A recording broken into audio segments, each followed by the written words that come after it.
Shri Manohar Salim, 3 minutes, सिर्फ 3 उपाध्यक्ष minute. जी धन्यवाद। मैं सबसे पहले तो माननीय पूर्व स्वास्थ्य मंत्री और वर्तमान स्वास्थ्य मंत्री जी को धन्यवाद देता हूं, क्योंकि ये सिर्फ एक इलाज का मामला नहीं है मानसिक रोगियों का, बल्कि एक सामाजिक समस्या भी है। और अगली बात ये कहना चाहता हूं कि जब हम लोग राजनीति में आए थे तो हम नारा लगाते थे डॉक्टर लोहिया का अरमान सबको शिक्षा एक, सबको स्वास्थ्य एक समान। लेकिन अध्यक्ष जी, स्वास्थ्य के समूचे क्षेत्र में बहुत काम की ज़रूरत है। आज दौलतमंद के कुत्ते की और मेरी बेटी की कीमत बराबर है। आज हम गरीब की बेटी प्रसव पीड़ा में कराती है और दौलतमंद के बेटे को कुत्ते को 4 डॉक्टर मैसर हैं। इतनी बड़ी असमानता, इतनी बड़ी गैर बराबरी बहुत खतरनाक है ये स्वास्थ्य के क्षेत्र में। लेकिन माननीय स्वास्थ्य मंत्री जी ने जो महसूस किया उसमें कुछ मशवरे देना चाहता हूँ। 6 से 7% लोग इन्होंने मानसिक रोगी माने हैं अपनी रिपोर्ट में। मेरी मान्यता ये है, जो सामाजिक संगठनों में मैं काम करता हूँ, लोग इससे भी ज़्यादा हैं। और मैं उपाध्यक्ष जी ये कहना चाहता हूँ कि स्वास्थ्य के कुल क्षेत्र में अंतर्राष्ट्रीय कानून के तहत माननीय दोनों स्वास्थ्य मंत्री जी पूर्व और वर्तमान बैठे हैं, 1000 आदमियों पे 1 डॉक्टर चाहिए। लेकिन अगर भारत के जो स्वास्थ्य नियम हैं उन्हें भी सामने रख लें तो 3 लाख से ज़्यादा डॉक्टरों की ज़रूरत है।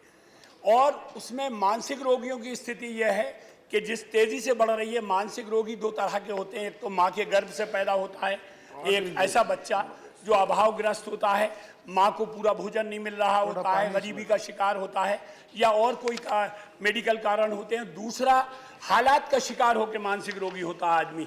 मैं सिर्फ मरने वाले को मानसिक रोगी नहीं मानता हूं जो सुसाइड करता है, मैं मारने वाले को भी मानसिक रोगी मानता हूं जो बंदूक हाथ में उठा के चल देता है और कानून हाथ में ले लेता है। उसे भी इलाज की जरूरत है।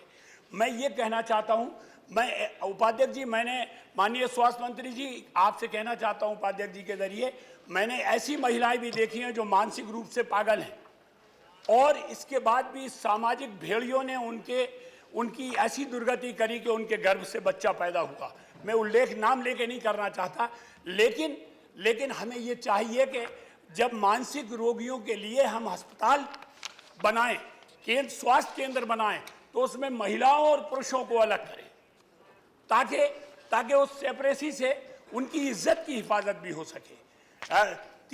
तीसरा मशवरा मैं ये देना चाहता हूँ कि माननीय स्वास्थ्य मंत्री जी, आपने स्वास्थ्य के क्षेत्र में बड़ा काम करने का बीड़ा उठाया है। मैं दरखास्त करता हूँ कि हर कमिश्नरी प्लेस पे, वैसे तो हर डिस्ट्रिक्ट तक जाना चाहिए, हर कमिश्नरी प्लेस पे कम से कम 1 मानसिक रोगियों के लिए 1 अस्पताल होना चाहिए। मैं स्वास्थ्य मंत्री जी बड़े अदब से कहना चाहता हूं कि स्वास्थ्य के क्षेत्र में उत्तर प्रदेश सरकार के जो आइडियल काम है, हमारी राजनीतिक मतभेद होने के बाद, सैद्धांतिक मतभेद होने के बाद भी आप उसको आइडियल बना के देश के लोगों को समान स्वास्थ्य सेवाएं देने का प्रयास करें।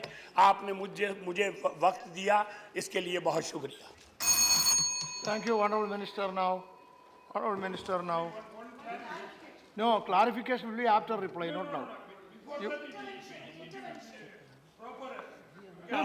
He can able to give the answer. No, listen. Yes. Clarification One without reply. How can you ask clarification? No. This the question which I want to raise is not raised by any of the members subject to correction. There is one doubt. Doubt. There is a doubt in the bill. Bill because now yes, it is a legal aspect subject to No, the correction point by is- Honorable Minister, I would like to clarify through you. Nothing wrong in it.